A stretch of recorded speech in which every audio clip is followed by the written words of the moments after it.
루카가 전한 거룩한 복음입니다.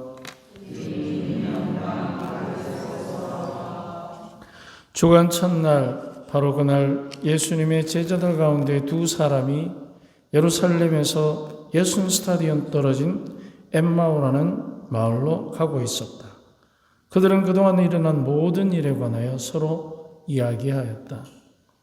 그렇게 얘기하고 토론하는데 바로 예수님께서 가까이 가시어 그들과 함께 걸으셨다. 그들은 눈이 가려 그분을 알아보지 못하였다. 예수님께서 그들에게 걸어가면서 무슨 말을 서로 주고받느냐 하고 물으시자 그들은 침통한 얼굴로 표정을 한 채 멈추었었다. 그들 가운데 한 사람, 클레오파스라는 이가 예수님께 예루살렘에 머물러 있으면서 이 며칠 동안 그곳에서 일어난 일을 혼자만 모른다는 말입니까? 하고 말하였다. 예수님께서 무슨 일이냐 하고 하시자 그들이 그분께 말하였다. 나자렛 사람 예수님에 관한 일입니다. 그분은 하느님과 온 백성 앞에서 행동과 말씀에 힘이 있는 예언자셨습니다. 그런데 우리의 수석 사제들과 지도자들이 그분을 넘겨 사형 선고를 받아 십자가에 못 박히시게 하였습니다. 우리는 그분이야말로 이스라엘을 해방하실 분이라고 기대하였습니다. 그 일이 일어난 지도 벌써 사흘째가 됩니다. 그런데 우리 가운데 몇몇 여자가 우리를 깜짝 놀라게 하였습니다. 그들이 새벽에 무덤으로 갔다가 그분의 시신을 찾지 못하고 돌아와서 하는 말이 천사들의 발현까지 보았는데 그분께서 살아계시다고 천사들이 일러주더랍니다. 그래서 우리 동료 몇 사람이 무덤에 가서 보니 그 여자들이 말한 그대로였고 그분은 보지 못하였습니다. 그때 예수님께서 그들에게 이르셨다. 아, 어리석은 자들아, 예언자들이 말한 모든 것을 믿는데 마음이 어찌 이리 굼뜨냐? 그리스도는 그러한 고난을 겪고서 자기의 영광 속에 들어가야 하는 것이 아니냐. 그리고 이어서 모세와 모든 예언자로부터 시작하여 성경 전체에 걸쳐 당신에 관한 기록들을 그들에게 설명해 주셨다. 그들이 찾아가던 마을에 가까이 이르렀을 때 예수님께서는 더 멀리 가려고 하시는 듯 하였다. 그러자 그들은 저희와 함께 묵으십시오. 저녁 때가 되어가고 날도 이미 저물었습니다. 하며 그분을 붙들었다. 그래서 예수님께서는 그들과 함께 묵으시려고 그 집에 들어가셨다. 그들과 함께 식탁에 앉으셨을 때 예수님께서는 빵을 들고 찬미를 들으신 다음 그것을 떼어 그들에게 나누어 주셨다. 그러자 그들의 눈이 열려 예수님을 알아보았다. 그러나 그분께서는 그들에게서 사라지셨다. 그들은 서로 말하였다. 길에서 우리에게 말씀하실 때나 성경을 풀이해 주실 때 속에서 우리 마음이 타오르지 않았던가? 그들이 곧바로 일어나 예루살렘으로 돌아가 보니 11 제자와 동료들이 모여 정령 주님께서 되살아나시어 시몬에게 나타나셨다 하고 말하고 있었다. 그들도 길에서 겪은 일과 빵을 떼실 때에 그분을 알아보게 된 일을 이야기해 주었다. 주님의 말씀입니다. 이제 계속해서 우리가 이제 주님의 부활 이야기를 듣고 있습니다. 주님께서 제자들 두 사람에게 나타나시는 유명한 이야기입니다. 엠마오로 가는 이야기. 근데 엠마오는 예루살렘에서 내려가는 길입니다. 내려가는 길. 그렇다면 지금 이들이 내려가는데 남자 두 사람 그리고 날짜가 주간 첫날.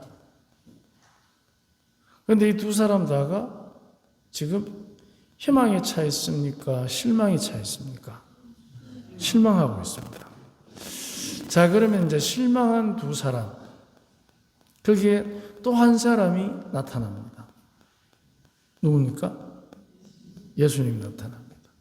근데 처음에는 누군지 압니까? 모릅니까? 모릅니다. 남자 3명입니다. 모르기 때문에.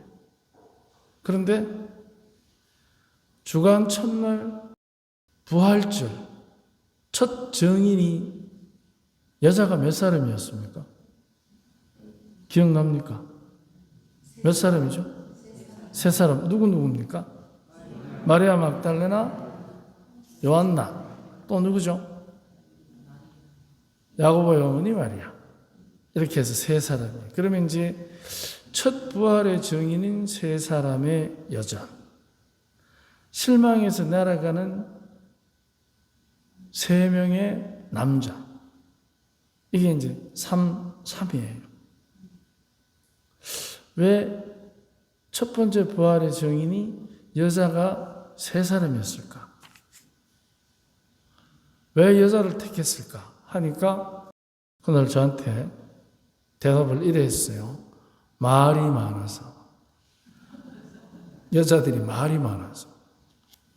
근데 그런 의미가 아니고 그 여성의 증언이라는 것은 자칫하면 정신 나간 얘기가 됩니다. 그 당시의 상황으로서는. 더더구나 죽은 사람이 살아났다는 것은. 자, 근데 이 엠마오로 내려가는 2 남자에게 나타난 모르는 사람, 그리고 이 사람을 자기들의 실망에 동참시키려고 끌어들이는 중이에요, 지금. 자기들의 그 실망에 동참하도록.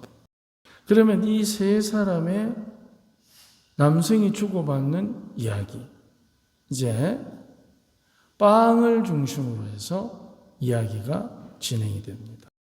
창세기 3장에 보면 아담과 하와가 먹을 것 때문에 죄를 짓습니다. 맞죠?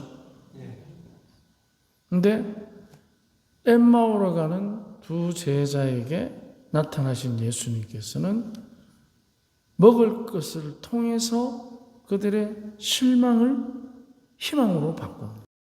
그러면 이들의 이 2 남자의 실망은 어디에서 왔는가? 예수님이 돌아가셨기 때문에? 아니면은 자기들의 기대가 무너졌기 때문에? 돌아가셨으니까 기대가 무너진 거죠. 그러면은 이들의 실망을 갖게 된 그 실망의 근원지가 어느 것이겠습니까? 그들의 기대이겠습니까? 예수님이 돌아가셨기 때문입니까? 그러니까 그들의 기대가 예수님의 죽음을 실망으로 받아들이는 거예요. 그렇기 때문에 이 제자들 역시 하느님 중심이 아니라는 것입니다. 예수님께서 돌아가실 당시에 유다부터 해서 모든 제자들과 주변의 모든 사람들이 각자가 처해 있는 이익에 눈이 멀어서 예수님을 바라봅니다. 하지만 딱 한 사람, 끊임없이 그분에 대한 애정을 가진 한 분, 어머니 마리아. 그래서 예수님께서 돌아가신 것이 중요한 게 아니고 우리 각자가 가지고 있는 그분에 대한 기대, 이것이 우리에게는 항상 걸림돌이 되는 것입니다. 그게 실망을 낳고 그게 착각을 낳습니다. 희망이라고. 그런데 사실은 그게 희망이 아니라 이기적인 판단에 불과한데, 즉 우리는 그걸 욕심이라고 분류합니다. 하느님의 뜻에 따르는 진정한 진심이 아니라 욕심이 우리에게서 실망을 낳고 희망이라고 착각하는 야심을 낳는 것입니다. 그런데 바로 태초에 남자와 여자가 먹을 것으로 지은 죄를 이제 그 실망의 만들어지는 거죠. 그래서 알몸인 것이 두려워서 숨었습니다. 그 말을 하는 것입니다. 하느님처럼 될 줄 알았는데 그 기대가 실망으로 떨어진 거죠. 그래서 먹을 것으로 실망이 찬 인류에게 이제 주님께서 먹을 것을 통해서 그들에게 희망을 주는 장면입니다. 그런데 그 희망이 어떻게 이루어지느냐? 본인이 먹을 것이 되는 것입니다. 우리는 그렇게 할 수 없습니다. 왜냐하면 우리 각자가 욕심에 찬 상태이고 육신을 갖고 있기 때문에, 즉 욕심을 표현하는 육신이 있기 때문에 불가능한 이야기지만, 그러나 내가 다른 사람의 먹을 것이 되어서 그 사람으로 살아갈 수 있는 그 사랑의 힘, 이제 그 힘이 주님께서 먹을 것이 되어서 그들에게 먹을 것으로 실망한 인류, 그리고 육체적인 죽음을 보고 실망한 그 제자들에게 당신의 육신이 그들의 육신으로 변해서 희망을 주는 것입니다. 이게 이제 우리가 진심인 사랑의 원리가 시작되는 것입니다. 한마디로 내가 네 밥이야. 내가 네 밥이야. 누가 나를 밥으로 여기면 내가 네 밥이야?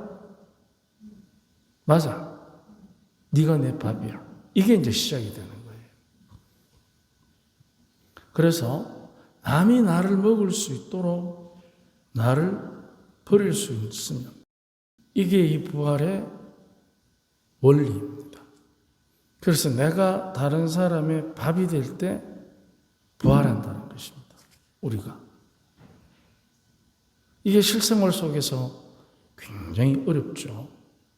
자, 그러기 위해서는 한 가지, 그렇게 하기 위해서 부활하신 주님이 3명의 남자가 걸어가면서 둘 사람은 자기들의 실망 속으로 이 사람을 끌어들이려고 하고, 부활하신 주님은 그 둘을 자신의 희망으로 끌어들이려고 하고, 끌어가는 게 아니라 인도하는 거죠.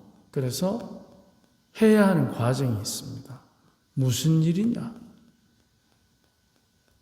그들의 심정을 들어주는 거죠. 걸어가면서. 그래서 주간 첫날에 있었던 이 이야기가 왜 주간 첫날이라고 나올까? 그건 주님의 날이기 때문에. 주님의 날에 이 일이 일어났고, 이 일이 일어났기 때문에 그 날이 주님의 날이 되는 것입니다.